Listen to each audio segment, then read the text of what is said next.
خوشحال شدم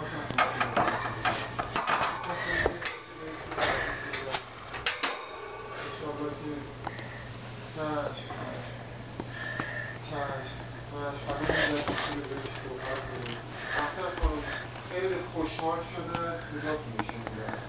مواظب خودتون باشین و از دور روتون رو میگیرید.